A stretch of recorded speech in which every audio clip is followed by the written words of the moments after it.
Right, back in Berlin. A few hours to go before the big kickoff. I don't think I'll be back here about, this big game. It requires the big names, so I'm back. So I'm in a nice Italian restaurant. Calm before the storm, a few hours to go before the big kickoff. And before I say anything, big up to Sean. He said England were going to get to the final. They did it. I wasn't sure what he was smoking, but there you go. They got there. So big up Sean for saying that, and those who believe England will get to the final. But I'm out here this time, with any kind of sporting event, like a plane, it needs two wings. So he's usually my wingman for one sport, and then or for just any kind of sports event. And I got my other wingman here to join me in the final. Joe. Hey. Joe, good old JR. Provide that balance. There you go. The other side of the wing, yeah. We're here again, Joe. We are. 3 years later. Exactly. 3 years later, come on. We were in the privileged position to be in the Euro final for 2020 or 2021. I don't know what to call it, but There you go. We're in Wembley. You were wearing the same shirt. I am. I'm hoping it's going to be better luck this time. I don't have any of Sean's tea leaves to predict the future, but I'm hoping that this isn't cursed and that this time we can bring football home. His tea leaves are in that, by the way, so there you go. So. I'm not quite sure what I'm going to be able to bring from that. Sort of sediment, maybe, but we'll have to see. So, right, quick fire questions. So did you believe 3 years ago we left the stadium and literally as soon as the game finished, downpour, and then I remember the abiding memory I have is the arch in Italian, the Italian colours. Tough to say. Did you think that the very next time, the next Euros, England would get to the final? I didn't, and to be honest, I wasn't sure, and I didn't feel that we were going to make it at any stage in this tournament.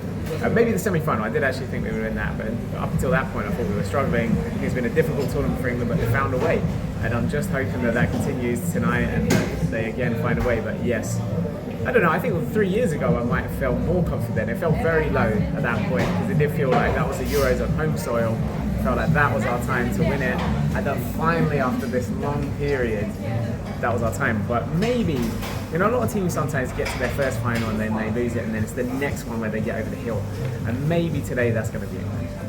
So where's the final, where do you think the key battles will be? So from an England perspective, where do you think it'll be won for them? Or what do they need to get grips with to win the match? I think the key battles one is very interesting because I think there's key battles all over the park, right? And no more so than earlier I did have my Saka shirt on, and I'm looking forward to seeing him roast Cucurella like he did in the Arsenal's 5-1 victory over Chelsea. Just had to put that one in there. But no, I think there's fascinating battles all over the pitch. Maybe Rodri against Bellingham. Who comes out best on that one? Is Foden. Foden's also going to be in those pockets there against Rodri, his clubmate as well. There's just interesting, battles across the pitch, isn't there? And where is it going to be won? I know your feelings is from the bench, right? Yeah. I feel the bench. So I'm with you in terms of the midfield, and it'll be interesting to see what Saka does against Cucurella, but I believe the bench. But I'll come to my bit in a second. All right. Yeah. I think Rice and Mainu have got a big job on their hands. If England win tonight, I think maybe two of the people we're going to be talking about most are Rice and Mainu, because they've got a big job in that midfield against Dani Olmo, Fabian Ruiz and Rodri. Pedri's injured, isn't he? I think that's going to be where it's won and lost. I think they're going to, Mainu's going to have to be really good going backwards as well as forward. Rice is going to have to control that area very well. Then we've got the full-back battle against their amazing, young, pacey, exciting talents. Yamal, he's now 17, so we can drop that 16 nonsense, but now he's 17. Against Trippier potentially, coming in, on Yamal's left foot, Trippier's right. So would that help Trippier? But Yamal can also go out on the outside very well. Maguire is there. Walker against Williams, I think probably all a bit more confident, right?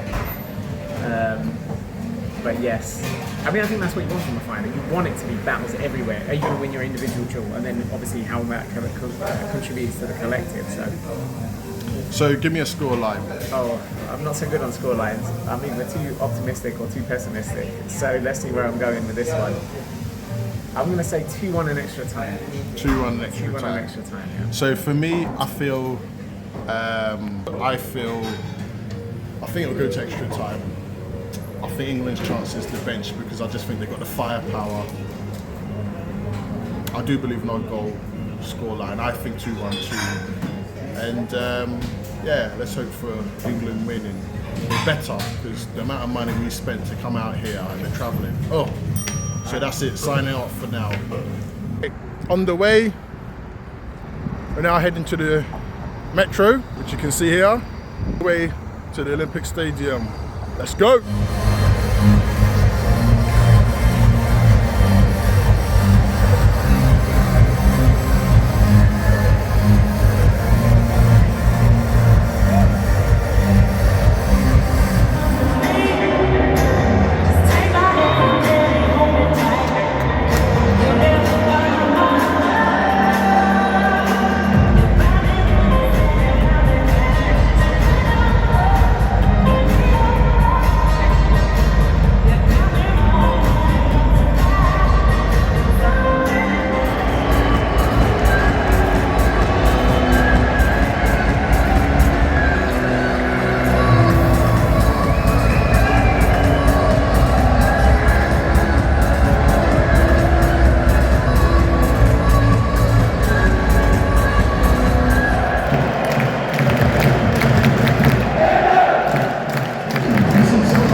How do you see the game so far?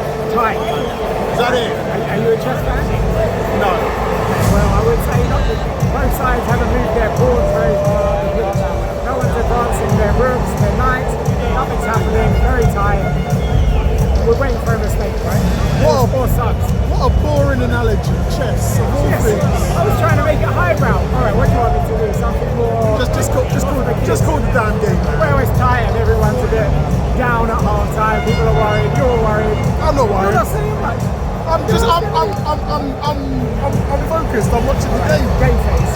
Game phase. That's it. Game phase. All right. How are you winning the game then? Where are you moving the pieces? Continuing the test.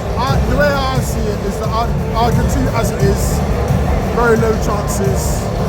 I would, if that from an England point of view, keep it as is for 60 minutes and then start to make changes. And then we can finally take Kate off. No, I'd still keep them on. Slower than an iceberg. No, I'd keep them on. Please, can we get Watkins on to drag him away and to hold the ball up? I'd keep him on. That's all what we yeah, I think it's so far so good. It's now time After the 15 minutes, then look for pick up your phones, switch on the lights, How long short of and raise it up to well, the that's sky. that's most likely to be the first change, but Are you ready? Shaw's got your mouth in his pocket so far. So Shine bright yeah, like let's a just see. diamond. But if there's going to be any changes from England, I would be looking at maybe.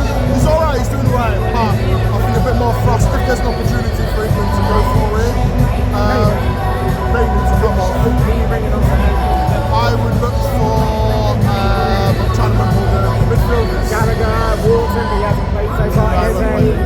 I look to mix up with Eze. Definitely Cole Palmer has got a role in this game. Well, I mean, Palmer, yeah, so Palmer obviously moved him up a little bit. Yeah. But so far so good.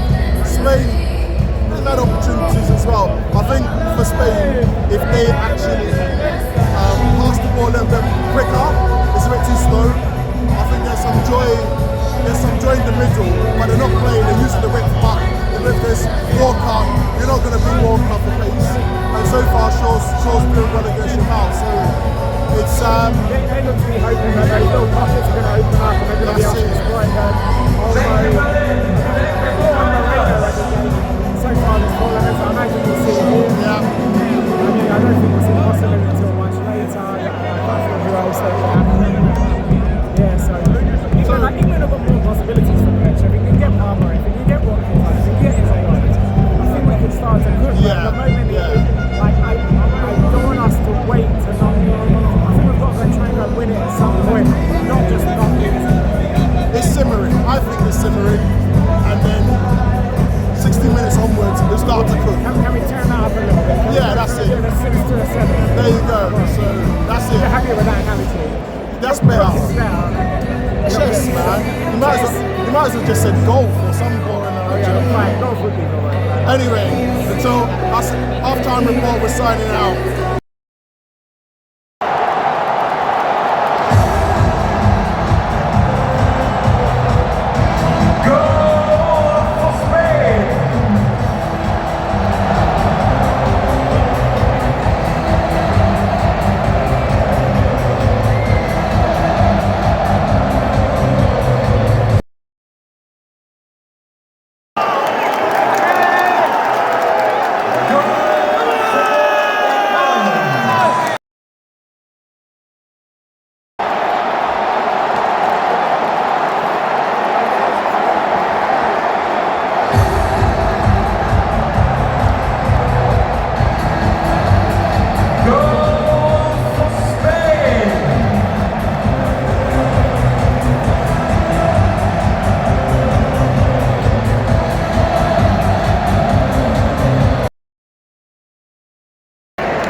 From Slovakia with 3 goals each during the tournament. Congratulations.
Planes, trains, and automobiles.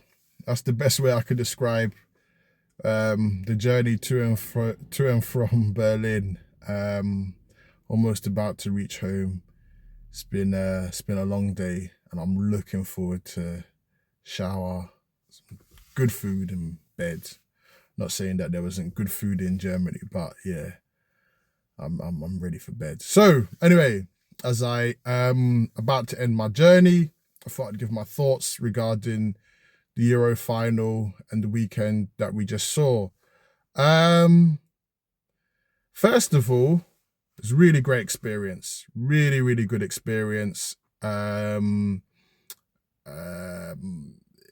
was a real, that was one of my abiding memories, to see so many England fans congregate and to hear so many different stories about how people got to Berlin, how they were able to wanted to be part of what could have been history.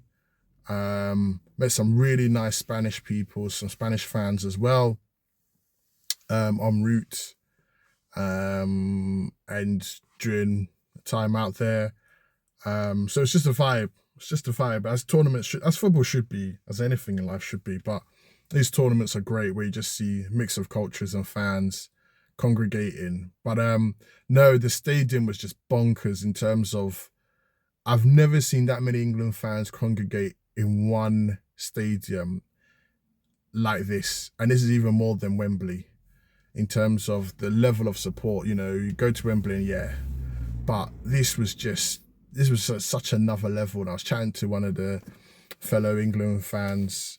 I wouldn't describe myself as an England fan, but one of the fans who was there was an England fan who said this is how it is for tournaments. You know, far and wide will just come. You know, it just took my breath away. It was bonkers, singing songs and themes that to try and inspire the team. It was like I felt it was like 5-1, the ratio of the England supporters against the Spanish in the stadium. It was just, I'd never seen anything like that before. Just like so many, so many fans. And like I said, the way how they've taken a similar journey, you know, to get to the final. Some had planned it way in advance. Some literally, on a lot of people were just as Ollie Watkins has scored the goal in the semi-final against Holland. And just the stories is just, yeah, it's really good to hear. As for the final itself, as I said earlier, I felt half-time, there wasn't much in it. I felt it was like sparring, despite Joe's analogy. It was like sparring, where in these finals, there's not much is given away. Both teams, both managers will set their stall out to be difficult to break down and beat, and that's what we saw. It's really, you know, bit of a stalemate. Perhaps if you're really analysing it, maybe Spain. This is how it appeared to me in the stadium, so it may be different on TV, but there wasn't much in it. Little goal mouth action, all very comfortable. The key areas I thought going into the game that intrigued me were Spanish width and how England dealt with that, and the midfield battle. And I thought England dealt with the width in the first half pretty well, particularly Shaw, considering that's his first game, well, first start in like forever. And Walker generally rises to the occasion if he's up against an opponent who people feel can do him. And I felt up until halftime, they you know, both players dealt with the Spanish width, and Yamal and Williams. The midfield was the intriguing one, where usually games are won and lost. And again, there wasn't much happening. Maybe Spain had a little bit more possession where they could maybe piece, perhaps an opening together, but there wasn't much in it. But everything changed at halftime, where, you know, going into it, both managers would have been, you know, on the outset, you would have thought, no, they're relatively comfortable. The game is still there to be won, but relatively comfortable. But it felt like, from what we saw, it felt like England was still in the dressing room, and the Spanish manager sent his team out with a flea in their ear, where they played with a level of urgency right from the second half, right from the start of the second half, and just caught England napping. Managed to get the goal from Nico Williams. Big up Nico Williams. People may or may not know that he's of Ghanaian origin. His brother plays for Ghana, so it's all good there. But yeah, it just caught England napping. And then from then on, Spain played with a level of urgency and intensity, or continued to play with a level of urgency and intensity. You know, I had said at halftime, I know people wanted to see Kane come off at halftime. I know Joe did. I felt, no, give him another 15 minutes. Let's see what he's got. And that's what happened. After 60 minutes, Kane came off. Watkins came on. The fans were cheering for Watkins to come on as well. But the patterns were starting to be weaved from Spain, where they had a couple of good chances where, from my vantage point, I thought it actually went in. So, you know, pressure was building. But you know. But just on the last thing as well with half time, I had assumed everybody was like this, but in the stadium there was like genuine shock that Rodri wasn't coming out for the second half. You know, I don't care if you're a Man City player, as well as a Man City fan or a Spanish fan. I think it's universally known by a lot of people that Rodri is that guy. And he's always going to be playing. He is so good. So the fact that he wasn't coming out for the second half was a big shock. I was like, wow, what's going on here? But I wrote his name down because I forgot. But is it Ayazabal? Came on for Rata 68 minutes, which was interesting. And then 2 minutes later, Palmer came on. So obviously these guys had the game as we saw. But looking at Palmer in particular, you know, came on 70 minutes with 3 minutes later he scored. And then there was a brief moment, and I say it's brief. It's like it felt like it was 5 minutes. I think that somewhat punctuates Southgate's time with England, where when England have played a big team, big footballing nation, there's a moment, or fans pinpoint that there's a spell where England could have pressed home the advantage and they didn't. And that seems to have gotten less and less with every big game in every tournament that England play, where it felt no more than 5 minutes where Spain were somewhat a little bit rattled and England could have pressed home or pushed for a further advantage. Not necessarily score, but push for a further advantage, and they didn't. And from then on in, maybe a little bit England retreated, but I felt it was more to do with Spain, where because Spain have had some, you know, they've either been pulled back or they've had to come back, and they've been pulled back in this particular case, and they knew what to do. You know, they did it against Georgia, where they conceded early.